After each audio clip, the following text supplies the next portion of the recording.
Ayoko nang maging OFW.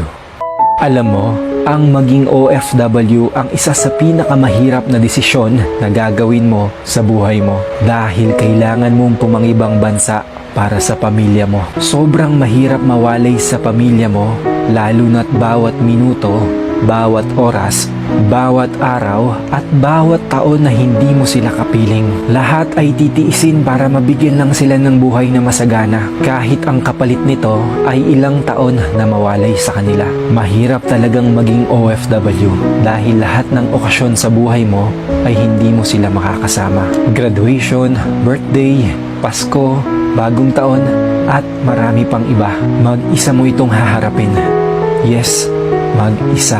Homesickness ang isa sa pinakamatindi mong kalaban na kapag nadala ka, talo ka. Kailangan may lakas ng loob ka na harapin ang lahat ng pagsubok na mag-isa ka dahil bukod tanging sarili mo lang ang aasahan mo at tutulong sa'yo. Bayaning maituturing ng bayan, pero bayani nga ba talaga? Nakakalungkot man isipin pero yan ang totoong realidad.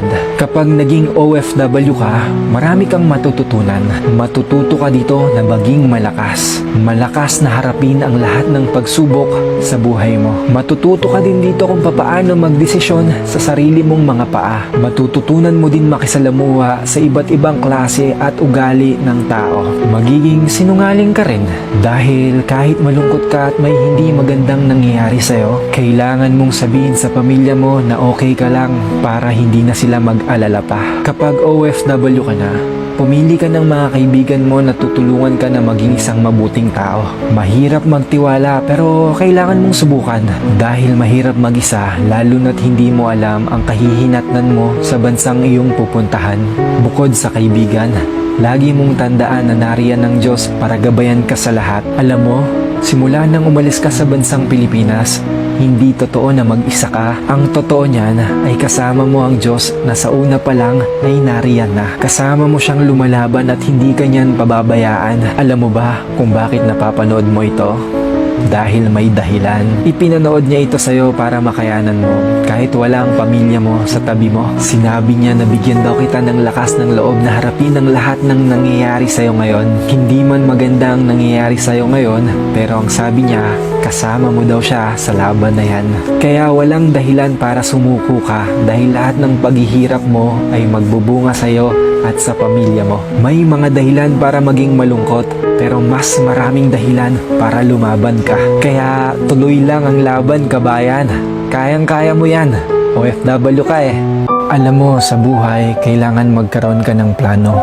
Plano kung paano ka magiging matagumpay o lalago bilang isang tao. May mga planong magtatagumpay ka, may mga planong hindi sasang-ayon sa'yo, at may mga planong kailangan ng kaakibat ng panibagong plano. Huwag kang magplano kung hindi mo kayang tapusin hanggang dulo. Sa totoo lang, napakadaling magplano. Pero mahirap kapag nandun ka na sa sitwasyon na darating ang maraming problema at pagsubok sa'yo. Mawawalan ka ng pag-asa at sa tingin mo ay parang hindi mo kakayanin. Pero kapag dumating yung time na yon, isipin mo kung bakit mo sinimulan ito. Minsan, magkakamali tayo sa mga desisyon natin sa ating buhay. Lalo na dahil galit tayo o dahil sa bugso ng ating damdamin. Kaya dapat lagi mong pag-isipan ng isang bagay bago mo gawin.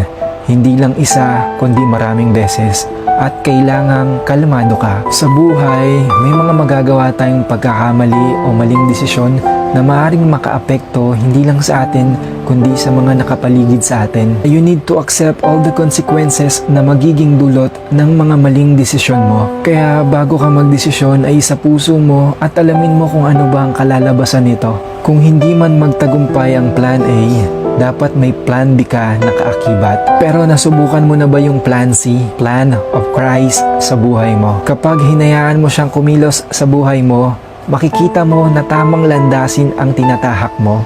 Kung sa tingin mo ay hindi gumana ang iyong plano, baguhin mo ito, pero hindi ang iyong layunin. Kung hindi man sumang-ayon sa iyo ang plano mo, huwag kang mag-alala. Ibig sabihin niyan, may mas magandang plano para sa'yo. Dahil ang pinakamagandang plano ay ang manggagaling sa Diyos. Lagi mong tatandaan na hindi aksidente ang nangyayari sa buhay.